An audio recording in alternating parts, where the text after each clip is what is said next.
Yes, we're back, ladies and gentlemen. Now, as you all know, in times of crisis, rapid response and effective coordination become essential to protecting communities and accelerating recovery. To support these efforts, the Kuwait Fund for Arab Economic Development launched the Kuwait Emergency Response Fund. It is a national initiative aimed at financing priority recovery and resilience projects. Today, we'll discuss the objectives of this initiative, how it operates, and of course, the role it plays in strengthening Kuwait's emergency response capabilities. With that being said, let's welcome with us Dr. Nasser AlRifai, Senior Engineering Advisor. Thank you for being here with us on Good Morning Kuwait. Thank you for having me here today. Thank you. Now, in terms of the Kuwait Fund for Arab Economic Development, of course, during the crisis, can you tell us about the role that it played? Sorry, can you repeat the question? Can you talk a little bit more about the role that Kuwait, Fund for the Arab Economic Development played during the crisis? During this crisis? Yeah. Yes. Well, the Kuwait Fund realized internally that Kuwait needs the support of its people, its children, and the initiative was created to create the Kuwait Emergency Response Fund. The idea behind it was to provide funding from the people to support the government, even though the government doesn't need our help, but we wanted to invest in a shield to protect our country and support it in this time of crisis. It is, and I think, mashallah, we've seen countless times, Kuwaiti people, they want to help, they want to participate and give the helping hand however way they want to. Now, the Kuwait Emergency Response Fund, when it was launched, can you tell us about this initiative? Okay, so the initiative started with the premise that Kuwait is built on, Kuwait's government agencies and ministries are built on a specific structure with amounts of budgets allocated in the beginning of every year. Now, with what was happening, a lot of government agencies or ministries like the Ministry of Power, Public Works, they were getting basically attacked due to the current crisis, and a lot of damages were getting incurred. These came with unexpected bills.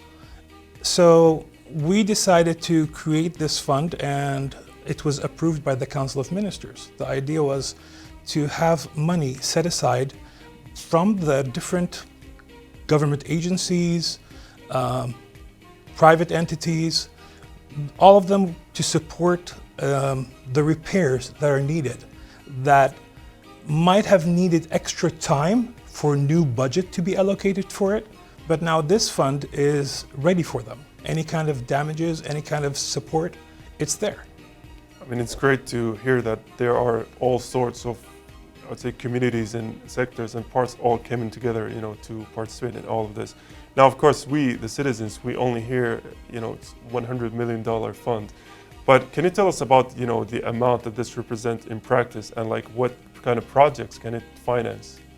Oh, well, I have a surprise for you.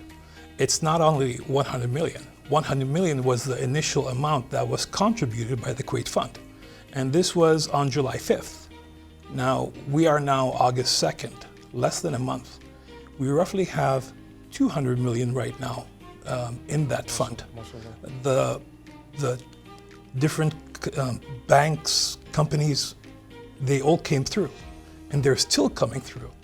The fund is growing exponentially, and the funds are there right now, and we have some agencies that are applying, and they're getting expedited through the process, helping out the Ministry of Power, like I said, Public Works, the airport.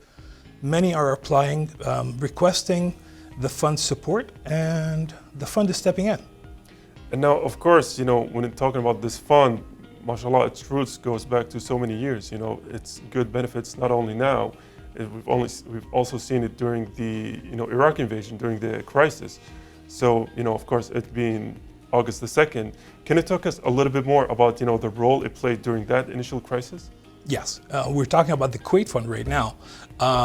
The Kuwait Fund was established back in the 60s, and we were partners and still are partners in economic development. So we help a lot of countries, even when we needed help. So during the Iraqi invasion, what happened was the Kuwait Fund opened a remote office in London, England. And back then, because it was the Gulf War, the number of employees was roughly 16 to 18 during that period.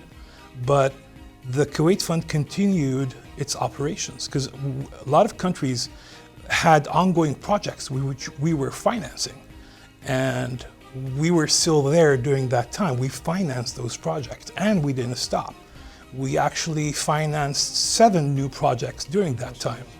Roughly 73 million KD worth of projects, loans were given out to countries in, Arabic countries like Egypt, Syria, Morocco in Africa, Pakistan, China. They all benefited. And this was even during the Gulf War. Now, when it comes to the Kuwait Fund for Economic Development, what is it about this fund specifically that manages to be efficient in managing all of these initiatives throughout the years? Well, the way we work, the Kuwait Fund is one of the first, if not the first, economic development bank or fund in the region, and it was one of the first 4, I believe, that were ever created back then. And we have financed multi-million-dollar projects in different fields, be it power, solar power, hydropower, be it water desalination, water transportation, sewage. So we have the expertise, over 1,000 different projects financed in over 106 countries. So we have the technical background that will enable us to support the different agencies that come requesting assistance through the emergency fund. We can provide not only financial, but also technical assistance. MashaAllah, so it's like, an all-inclusive kind of deal where it benefits all. And it's always, goes back to the credit of those people who made sure that it reaches so many different aspects of, I would say, the world, right? That's why Kuwait is such a small country, but its effect is large on the world, mashallah. Now, when it comes to this initiative, and the fund specifically, is it limited to government entities or private sectors and corporations are included as well? Well, no. For the repairs, we concentrate on infrastructure damage to government buildings and infrastructure. So power plants, like I said, airports, different buildings that are owned by the government that got damaged. We can cover all those damages. As for the contributions, no, we are open. We are open to private entities, private companies, government agencies. They're all welcome to contribute, and they have all contributed. I mean, everybody's contributing day by day.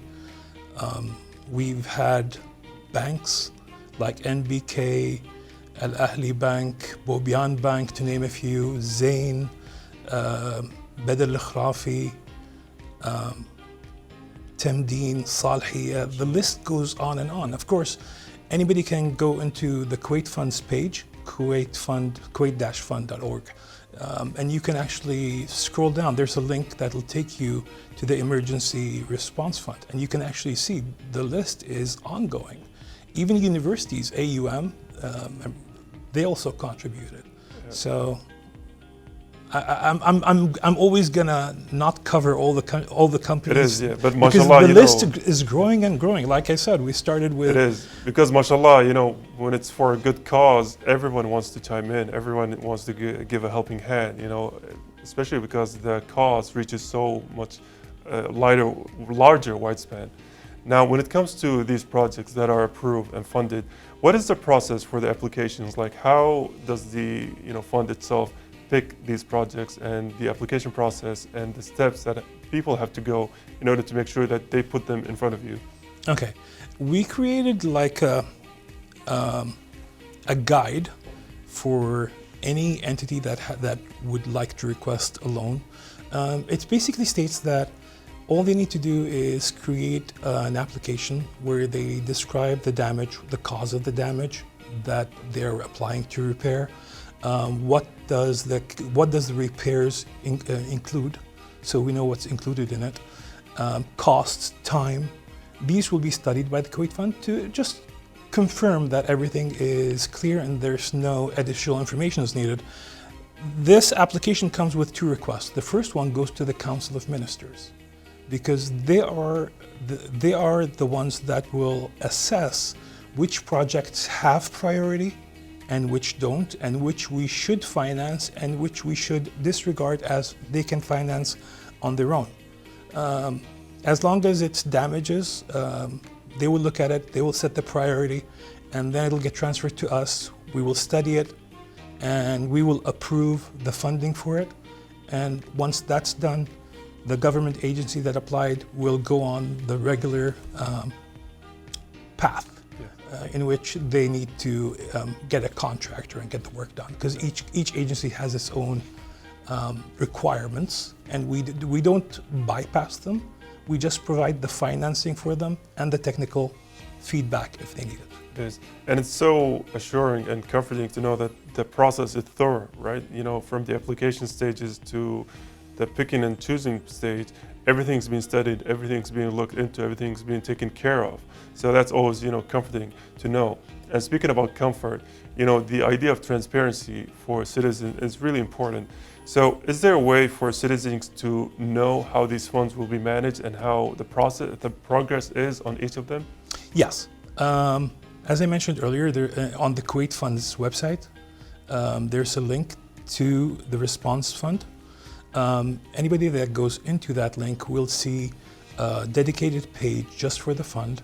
It shows all the contributors, instructions on contribution, but also once the projects get rolling in, once they're approved and once financing starts, it will be a window that will show how the funds are being spent. People will be able to see where the money is going, before and after pictures, just to show what actually resulted from this financing. And even while financing it as a Kuwait Fund, we will be receiving constant reports on progress, and they will be also reflected on that website. So people can see the projects as they're getting done, once they're done, and how much the initial cost estimate, final cost, everything will be there. MashaAllah. So they can look and be informed about all the activities, all the outcomes, all the process, the progress that's going on within all these funds projects. Yes, exactly. Yeah. Now, when it comes to your role that for prioritizing projects, is there criteria or a list of important stuff that you look into before choosing? Like, let's say you have 10 applications. Is there criteria that you go through before picking which one has priority?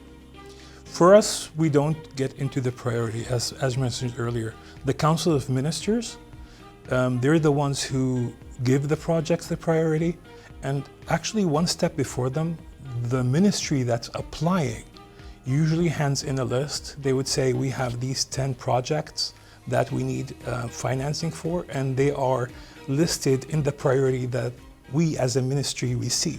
Now, the Council of Ministers will approve or not approve it, and they will send it to us. We go over it, and if it meets the criteria of being infrastructure, damaged, and needs repair, so we don't cover operation, maintenance, and stuff like that. If we actually see that everything matches that, we'll just confirm the selection that was made by the Council of Ministers, telling them that what you sent us is fine, and these are the final numbers, and all of these are acceptable. If there's something not acceptable, we will say that this project applied doesn't match the criteria because of the following. So they are with us while we're doing the selection and the analysis, and they get a report of the results. And of course, results is all that matters. And mashallah, even as citizens, we've seen countless times of the results and the good nature that the fund does, throughout the history, throughout time. So to be sitting with someone who participated in that, it's such an honor to me. Now, for closing remarks, do you have a message that you'd like to convey to citizens, especially viewers here are watching? Yeah, my message to the viewers is that this fund is not just a fund. It is an investment in Kuwait's infrastructure, in the resilience of this infrastructure. Companies, people wanted to help. They wanted to do something in this time of crisis. And we have created the path for you to follow, to be able to assist, to be able to contribute to this investment. And creating this fund, which will support Kuwait today and in the future. Well, thank you for those lovely words, but most importantly as well, thank you for taking the time out of your day to join us here on Good Morning Kuwait. Honestly, this has been, this has been very insightful. I'm truly privileged and honored to talk with you about this. Thank you very much for having me. Thank you. And of course, ladies and gentlemen, thank you. That was, of course, Dr. Nasser AlRifai, Senior Engineering Advisor. Now, as you are accustomed here on Good Morning Kuwait, we have reports. And of course, it goes that in times of great crisis, true heroism is measured not only by the stories that are told, but by the experiences of those who stood on the front lines, serving their country with dedication and, of course, honor. In today's report, we are joined by Colonel General Mahmoud al-Dosari, who reflects on his experiences during that historic period and shares first-hand accounts that embody courage, discipline, and an unwavering commitment to serving Kuwait. So how about we go and look at this report?